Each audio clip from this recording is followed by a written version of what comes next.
जय Hind. Gain Z learning गुरुजी में आप लोग का बहुत स्वागत है। तो कल की क्लास में हम लोग भारतीय राज्य व्यवस्था के प्रश्नों को किए थे। आज की क्लास में हम लोग उसी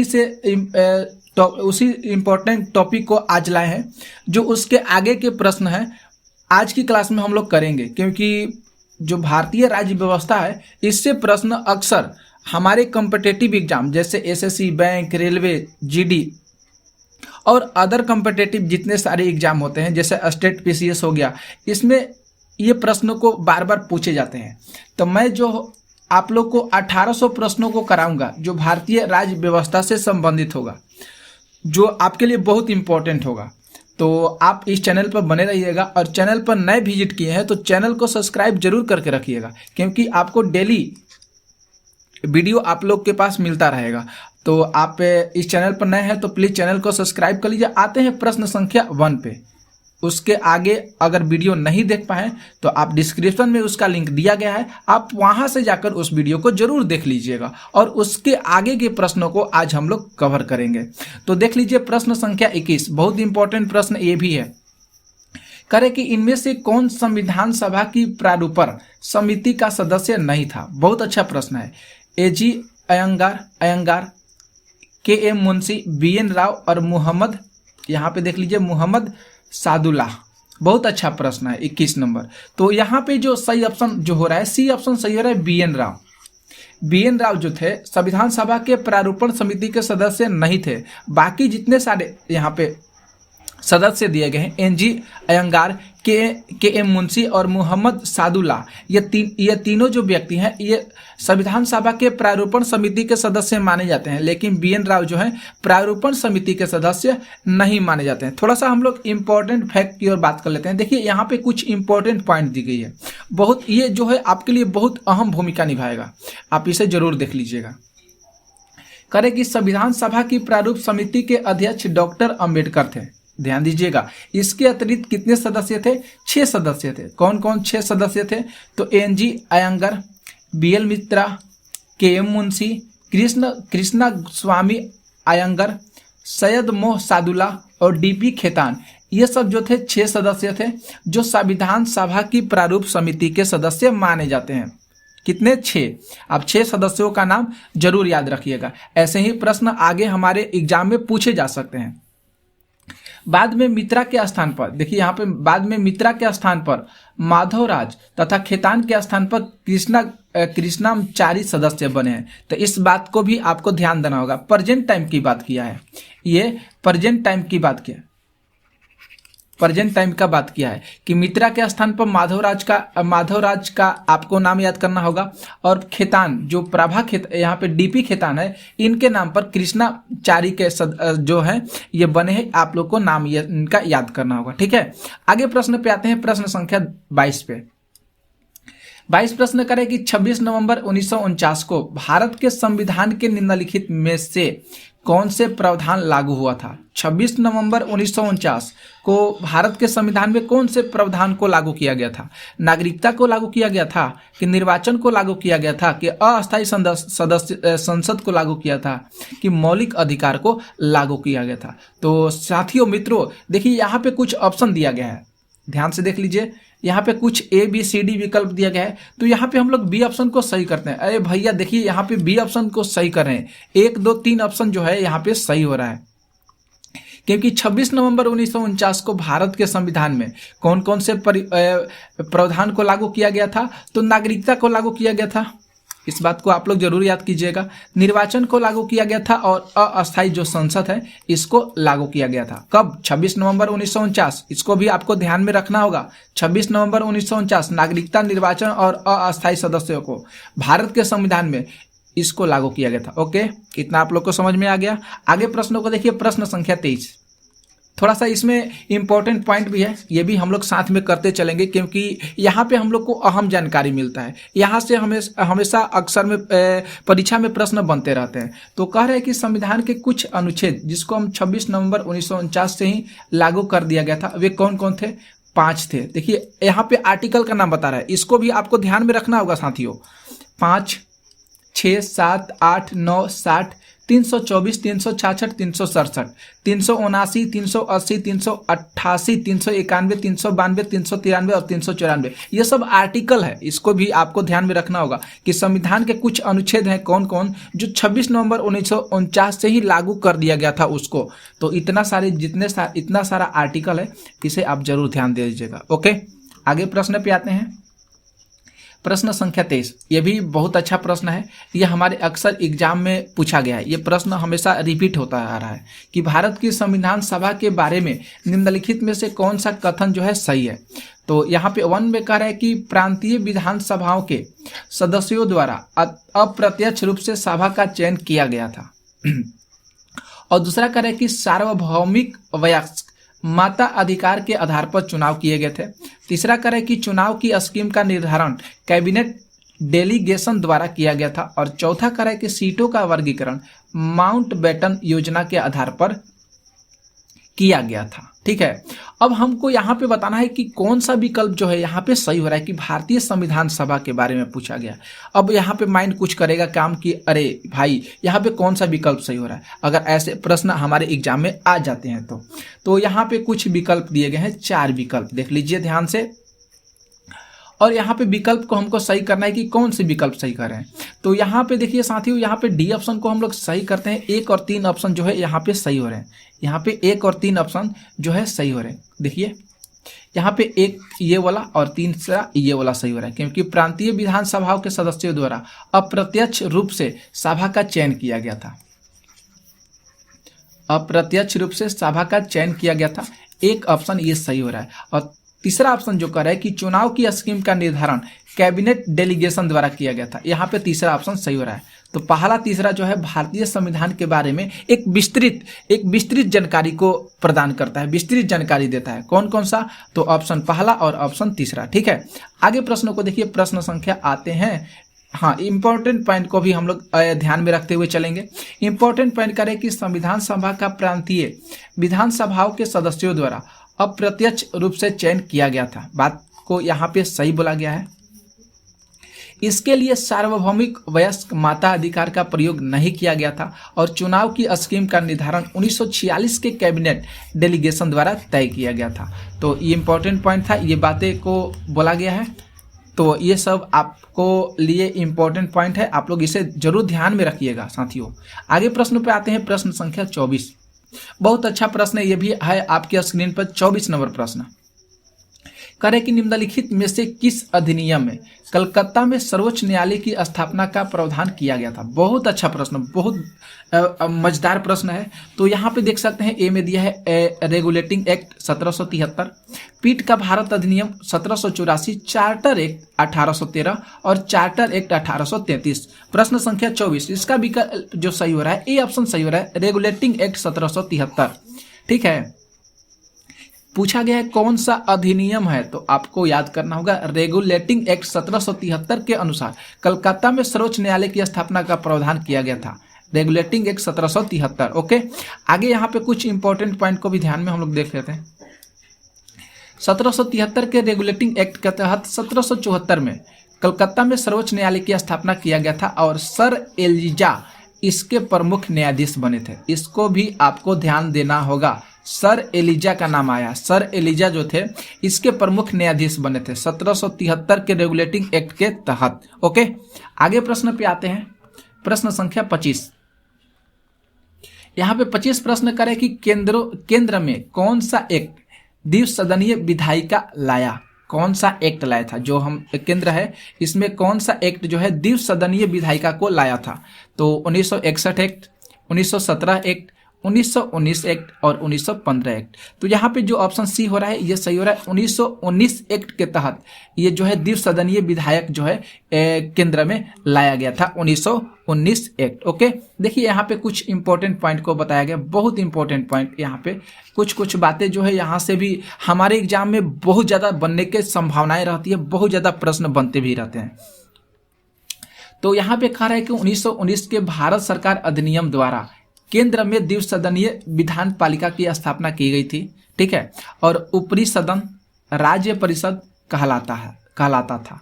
जो 1919 के भारत सरकार अधिनियम द्वारा केंद्र में द्विसदनीय विधान पालिका की स्थापना की गई थी, जिसमें से ऊपरी सदन और राज्य परिषद कहलाता था, जिसका कार्यकाल कितना वर्ष का होता था? 5 वर्ष का होता था। और इसके कितने सदस्य? इसके 60 सदस्यों में से 34 जो थे निर्वाचित और 26 जो थे मनोनीत होते थे। 34 जो है कितने 34 निर्वाचित होते थे, ठीक है, और 24 जो थे मनोनीत होते थे। निचला जो सदन था वह केंद्रीय विधानसभा कहलाता था। निचला सदन को आपको याद करना होगा, केंद्रीय विधानसभा जो है ये कहलाता था। और जो ऊपरी सदन के अगर बात करेगा तो राज्य परिषद कहलाता था, जिसका कार्यकाल 5 वर्ष का होता था। उसमें 60 सदस्य होते थे, जिसमें से 34 निर्वाचित होते थे और 26 मनोनीत होते थे। ओके, अगर बात किया जाए जो निचला सदन है उसको हम केंद्रीय विधानसभा कहलाता था, सेंट्रल लेजिस्लेटिव असेंबली, जिसका कार्यकाल कितना वर्ष का होता था? इसको भी याद करना होगा, 3 वर्ष का होता था। और इसमें 144 सदस्य भाग लेते थे, जिसमें से 104 निर्वाचित होते थे और 40 क्या होते थे? मनोनीत होते थे। ओके, आगे प्रश्न पे आते हैं। 26 प्रश्न यहाँ से कह रहा है कि निम्नलिखित में से संविधान सभा के बारे में गलत कथन को चुनना है। गलत कथन कौन सा है संविधान सभा के बारे में? यहाँ पे वक्तव्य जो कह रहा है, कौन सा वक्तव्य गलत हो रहा है? ये ऑप्शन कह रहा है कि इसने बड़ी संख्या में समितियों की मदद से काम किया और उनमें से प्रारूप समिति सबसे महत्वपूर्ण थी। बी कह रहा है कि अल्पसंख्यक समुदाय जैसे ईसाई, एंग्लो इंडियन और पारसियों को सभी में पर्याप्त प्रतिनिधित्व दिया गया था। और सी कह रहा है कि इसका निर्वाचन सार्वभौम वयस्क माता अधिकार के आधार पर किया गया। और डी विकल्प कह रहा है कि यहाँ पे इसकी चुनाव प्रक्रिया 1935 के अधिनियम के 6वीं अनुसूची पर आधारित है। कर, संपत्ति और शैक्षिक योग्यता के आधार पर माता अधिकार समिति था। तो यहाँ पे हमको संविधान सभा के बारे में गलत वक्तव्य को चुनना है। कौन सा वक्तव्य जो है यहाँ पे गलत हो रहा है? तो यहाँ पे हम लोग देख लेते हैं कि यहाँ पे जो ऑप्शन सी है, यहाँ पे ये बातें को गलत बोला गया है, क्योंकि इसका निर्वाचन सार्वभौम वयस्क माता अधिकार के आधार पर किया गया, जो कि बातें क्या है, ये गलत को स्पर्श कर रहा है, गलत बातें को ये कह रहा है।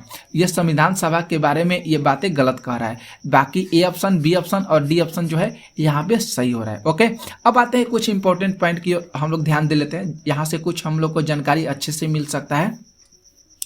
इंपॉर्टेंट पॉइंट करें कि संविधान सभा के सदस्यों का निर्वाचन प्रांतीय विधानसभाओं के सदस्यों द्वारा अप्रत्यक्ष निर्वाचन के द्वारा किया गया था। यहाँ पे भी इस पॉइंट को भी ध्यान देना होगा कि संविधान सभा के सदस्यों का जो निर्वाचन हुआ था वह प्रांतीय विधानसभाओं के सदस्यों द्वारा अप्रत्यक्ष, इसको भी ध्यान देना होगा, अप्रत्यक्ष निर्वाचन के द्वारा किया गया था, न कि सार्वभौम वयस्क माता अधिकार के आधार पर संविधान सभा का चुनाव भारतीय संविधान की रचना के लिए किया गया था। ठीक है, आगे प्रश्न पे आते हैं। प्रश्न संख्या अगला देख लीजिए 27 प्रश्न करे कि संविधान सभा के चुने हुए अस्थाई अध्यक्ष कौन थे? संविधान सभा के चुने हुए अस्थाई अध्यक्ष कौन थे? डॉक्टर BR अम्बेडकर, डॉक्टर सच्चिदानंद सिन्हा, डॉक्टर राजेंद्र प्रसाद और S राधाकृष्णन। तो यहाँ पे ऑप्शन सी ऑप्शन सही हो रहा है, डॉक्टर राजेंद्र प्रसाद। कल की क्लास में हम लोग प्रश्नों को किए थे कि संविधान सभा के चुने हुए अस्थाई अध्यक्ष कौन थे, तो डॉक्टर राजेंद्र प्रसाद। उसमें हम जब इम्पोर्टेंट पॉइंट बता रहे थे तो उसमें यहाँ पे डॉक्टर राजेंद्र प्रसाद जी के बारे में बताए थे। तो हम आप लोग को हमेशा हिदायत दे रहे हैं कि आप लोग जो यहाँ पे इम्पोर्टेंट पॉइंट को बता रहे हैं उस पर आप लोग जरूर ध्यान दीजिएगा। देखिए उसी इम्पोर्टेंट पॉइंट में से आगे प्रश्न बनते जा रहे हैं, तो इसको आप लोग जरूर ध्यान दीजिएगा। आगे यहाँ पे देख लेते हैं इम्पोर्टेंट पॉइंट पर। कह रहे कि 9 दिसंबर 1946 को संविधान सभा की प्रथम बैठक हुई थी। 9 दिसंबर 1946 को संविधान सभा की प्रथम बैठक हुई थी, जिसकी अस्थायी अध्यक्षता डॉक्टर सच्चिदानंद सिन्हा ने किया था। अस्थायी पूछा जा सकता है कि संविधान सभा के अस्थायी अध्यक्ष कौन थे, तो डॉक्टर सच्चिदानंद सिन्हा आपको नाम याद रखना होगा। और 11 दिसंबर 1946 को संविधान सभा ने डॉक्टर राजेंद्र प्रसाद जी को अस्थायी अध्यक्ष के रूप में निर्वाचित किया था। अस्थायी अध्यक्ष पूछे जाएगा एग्जाम में तो डॉक्टर राजेंद्र प्रसाद जी का नाम आपके मुंह पर होना चाहिए। और पूछा जाए कि अस्थायी सदस्य जो थे कौन थे, तो डॉक्टर सच्चिदानंद सिन्हा। ओके, इतना सारा आप लोग को समझ में आ रहा होगा। तो आप लोग नए विजिट किए हैं तो चैनल को प्लीज़ सब्सक्राइब कर लीजिएगा। ऐसे ही आप लोग के सामने वीडियो मिलते रहेंगे। और और मैं आपको लोगों को प्रीवियस ईयर का भी क्वेश्चन कराऊंगा, बहुत सारे प्रश्नों को कराऊंगा। और आपका मेरा मेन लक्ष्य है कि आप लोग का किसी भी कीमत पर एग्जाम जो है क्रैक होना चाहिए। आप एग्जाम को किसी भी कीमत पर क्रैक करें, जॉब लें, मेन मोटो जो है मेरा ये है। तो 28 प्रश्न पे आते हैं। कह रहे कि संविधान सभा के सम्मुख संविधान को प्रस्तावना का प्रस्ताव किसने रखा? जवाहरलाल नेहरू, BR अम्बेडकर, BN राव और महात्मा गांधी। तो यहाँ पे ए ऑप्शन सही हो रहा है, जवाहरलाल नेहरू। संविधान सभा के सम्मुख संविधान को प्रस्तावना रखने वाले जो है जवाहरलाल नेहरू हैं। ओके, देखिए यहाँ पे इंपॉर्टेंट पॉइंट को बताया गया है।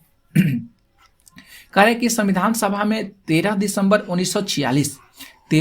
1946 डेट को आपको याद करना होगा, डेट को भी अच्छे तरीका से याद करना होगा, को जवाहरलाल नेहरू ने उद्देश्य प्रस्ताव प्रस्तुत किया था। कब?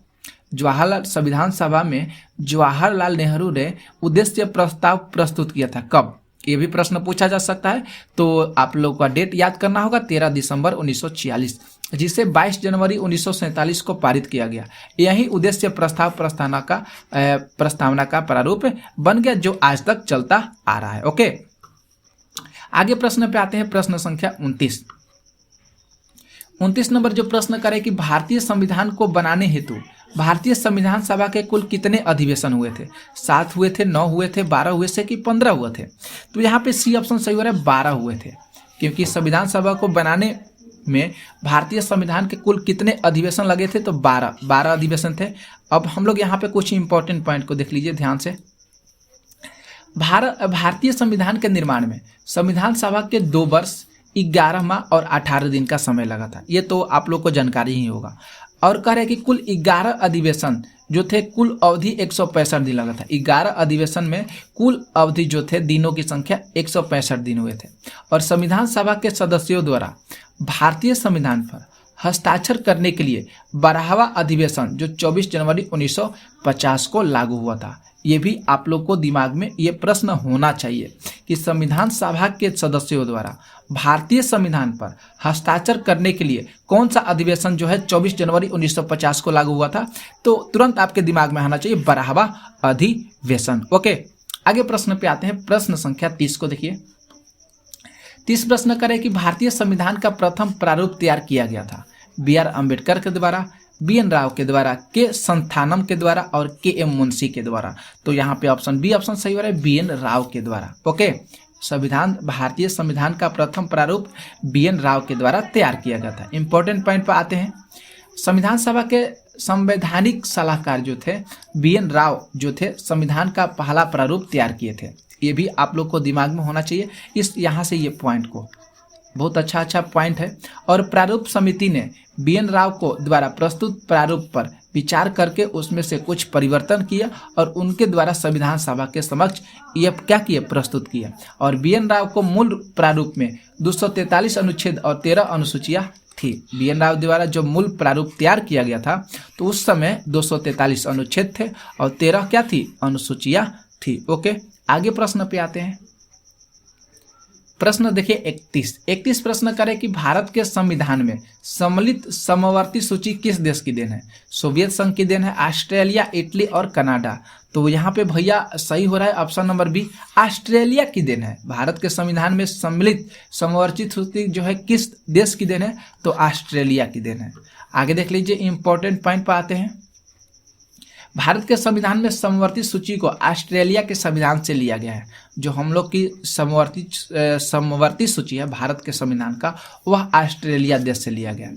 और इस सूची में ऐसे विषय को शामिल किया गया है जिन पर केंद्र एवं राज्य दोनों को कानून बनाने का अधिकार है।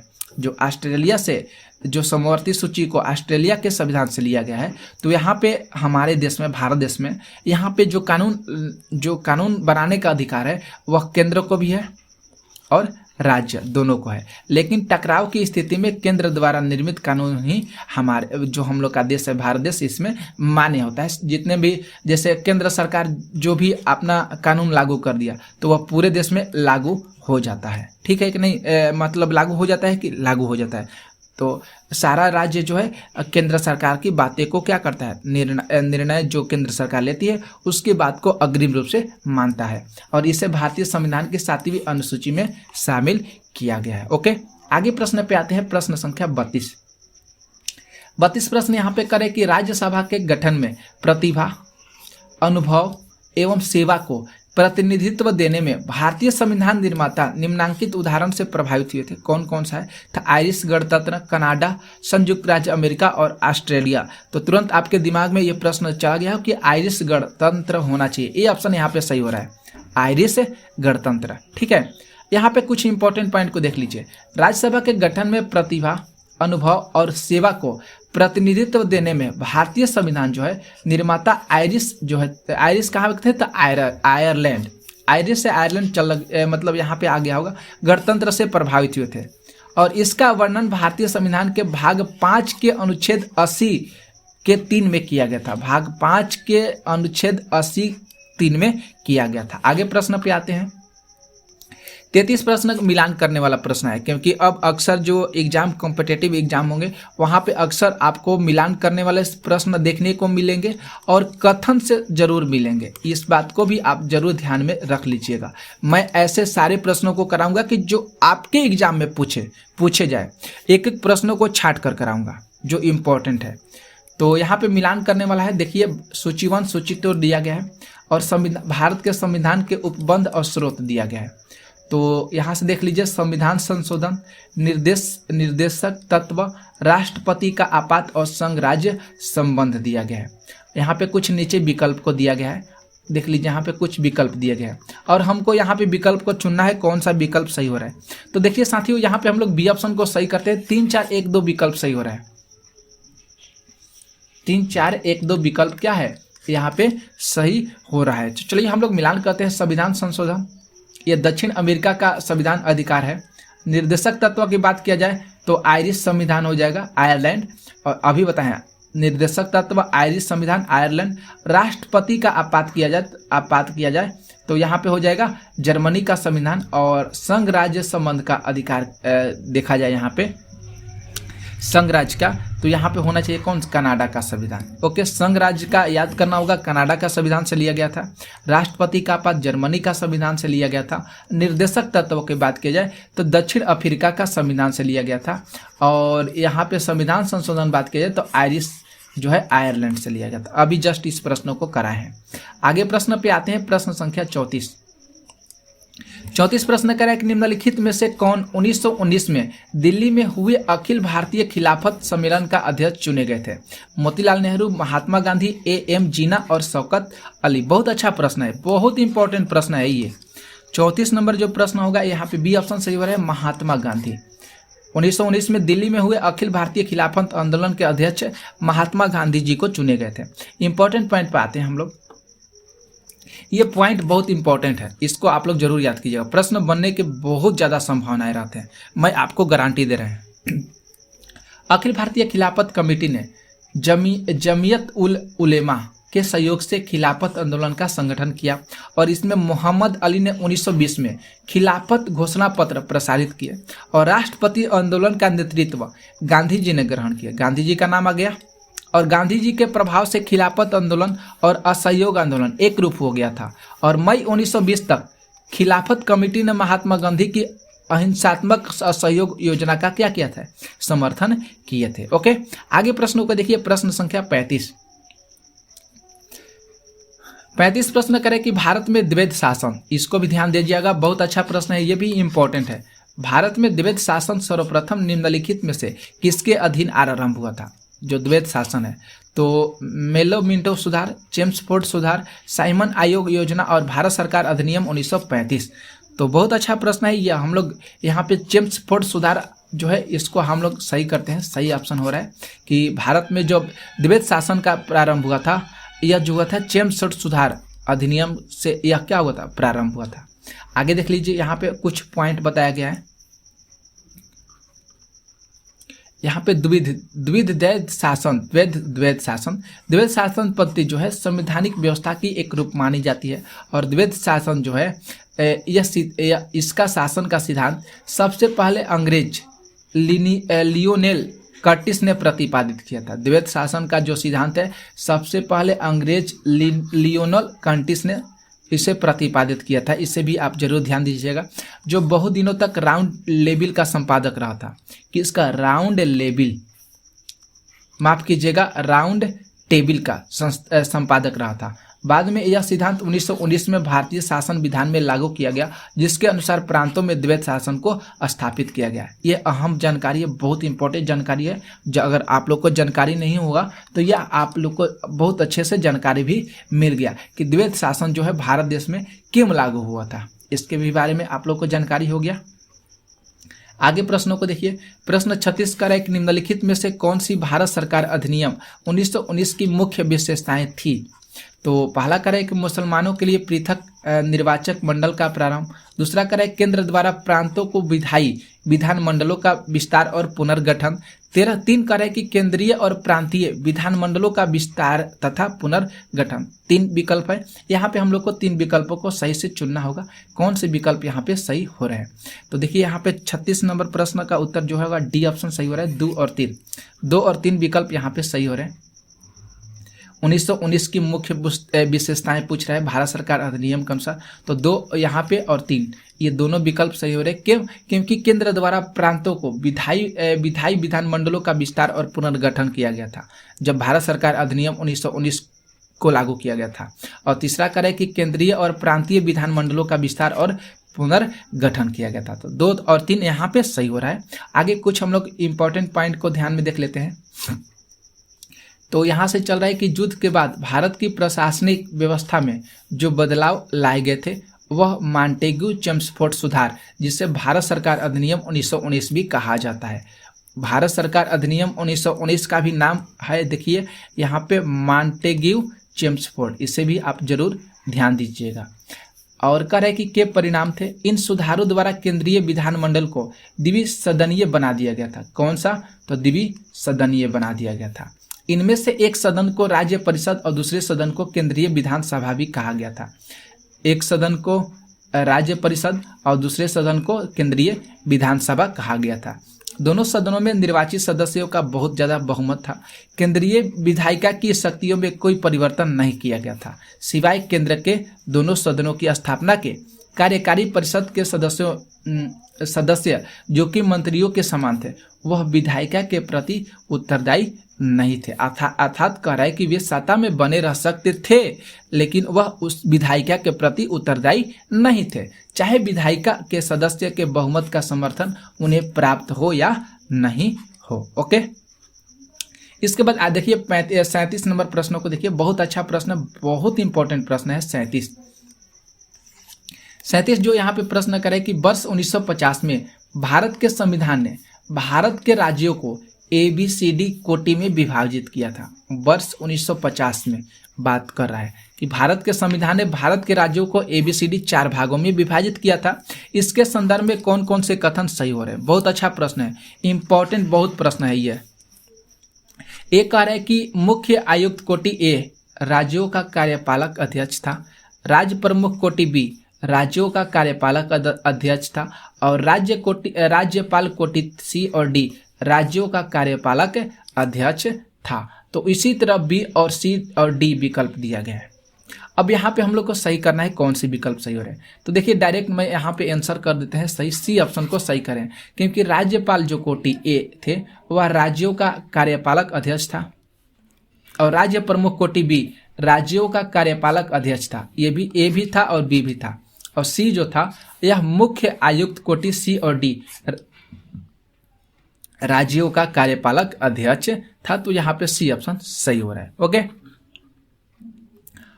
तो यहाँ पे उसी बात को जो अभी अभी जस्ट बताए यहीं पर वही बातें को बताया गया है। तो इंपॉर्टेंट पॉइंट में कुछ नहीं है। आगे प्रश्नों को देख लेते हैं। 38 नंबर बहुत अच्छा प्रश्न ये भी है, बहुत भयंकर प्रश्न है ये।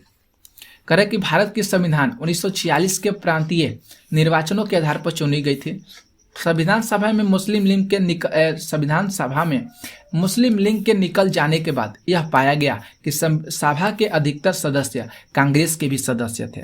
उस परिस्थिति में संविधान सभा को किस प्रकार एक अपेक्षाकृत अधिक बड़ा सामाजिक अधिकार दिया गया? तो ए में कह रहा है कि विभिन्न अल्पसंख्यक समूहों में स्वतंत्र सदस्यों को मनोनीत करने के द्वारा। बी में कह रहा है बी में कह रहा है यहाँ पे कि विभिन्न जाति तथा धार्मिक समूहों से स्वतंत्र सदस्यों को मनोनीत करने के द्वारा। सी कह रहा है कि भिन्न जाति, धार्मिक समूहों और महिलाओं के स्वतंत्र सदस्यों को मनोनीत करने के द्वारा और देशी राज्यों से प्रतिनिधित्व को शामिल करने और आम जनता से लिखित निवेदन मांगने के द्वारा भी। और चौथा डी कह रहा है कि देशी राज्यों से प्रतिनिधित्व को शामिल करने और आम जनता से लिखित निवेदन मांगने के द्वारा।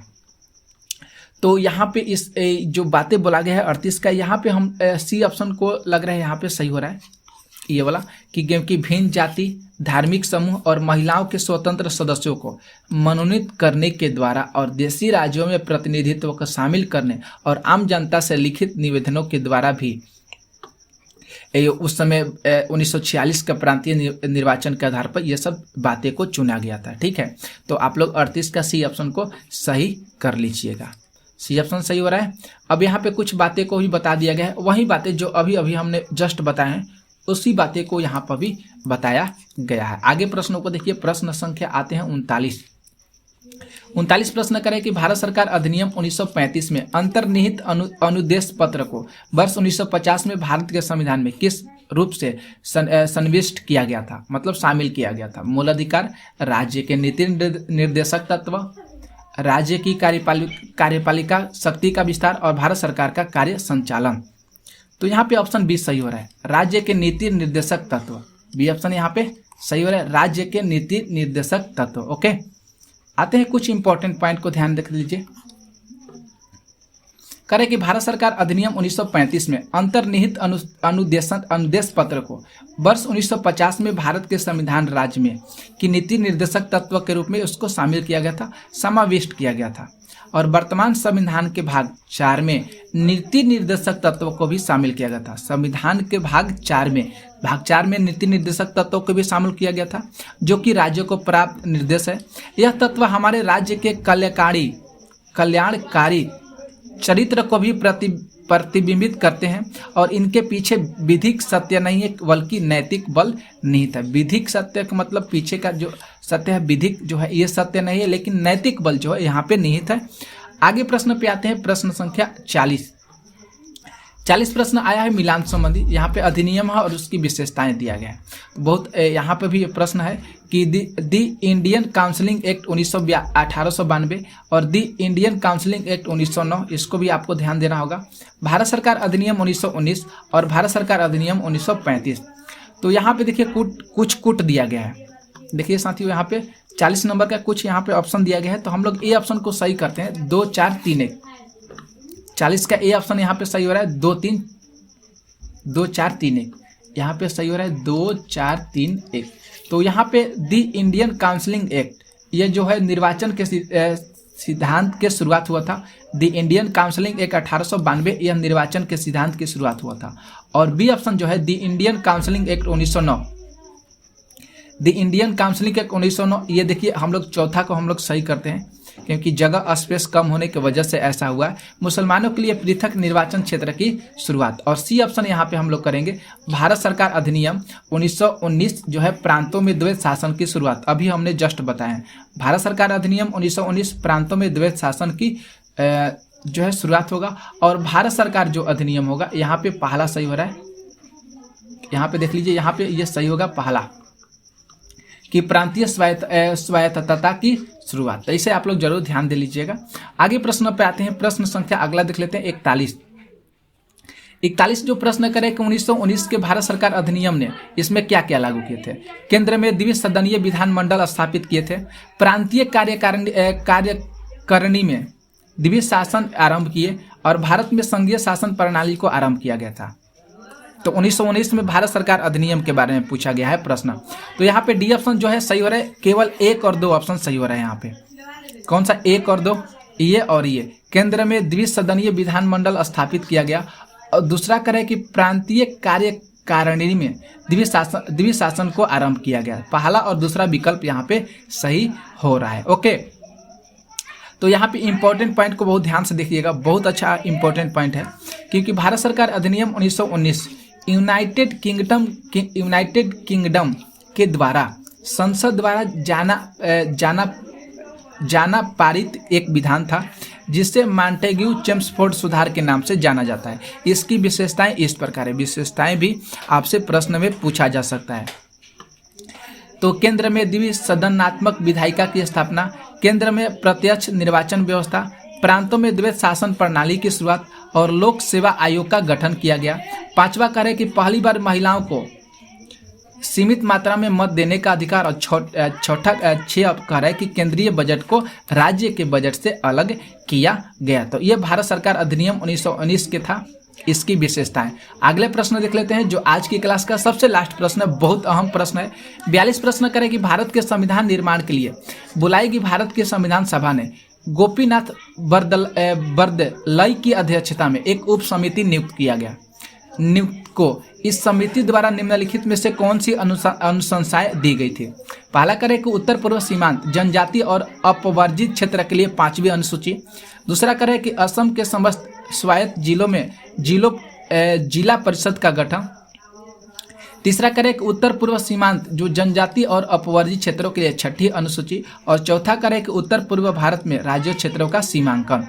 तो यहाँ पे कौन से विकल्प सही हो रहे हैं? बहुत अच्छा प्रश्न है 42 नंबर। तो यहाँ पे देखिए कुछ विकल्प यहाँ पे दिए गए हैं। 42 का हम लोग ए ऑप्शन को सही करते हैं, केवल एक जो ऑप्शन है यहाँ पे सही हो रहा है। उत्तर पूर्व सीमांत जो असम है, जनजाति और अपवर्जित क्षेत्रों के लिए 5वीं अनुसूची, यहाँ पे पहला ऑप्शन जो है बिल्कुल सही हो रहा है। ठीक है, तो यहाँ पे कुछ इंपॉर्टेंट पॉइंट को भी हम लोग ध्यान में रख लेंगे। देखिए साथियों, यहाँ से कुछ अलग हो गया है कि भारत के संविधान के निर्माण के लिए निर्मित भारत की संविधान सभा में गोपीनाथ बोरदोलोई की अध्यक्षता में, किसकी अध्यक्षता में, इसको भी आपको ध्यान रखना होगा। गोपीनाथ बोरदोलोई की अध्यक्षता में एक उप समिति की नियुक्त की गई थी, जिसके द्वारा इस समिति में उत्तर पूर्व सीमांत असम जनजाति और अपवर्जित क्षेत्रों के लिए 5वीं अनुसूची की अनुशंसा की गई थी। तो आज की क्लास हम लोग में इतना ही प्रश्नों के लिए थे। कैसा लगा आपको आज की क्लास? आप लोग जरूर इस चैनल को सब्सक्राइब कर लीजिएगा और कमेंट करके जरूर बताइएगा साथियों आपको क्लास कैसा लगा। तो ऐसे ही डेली आपको वीडियो मिलते रहेंगे। आज की क्लास हम लोग यहीं पे समाप्त करते हैं। सभी साथियों को जय हिंद, जय भारत।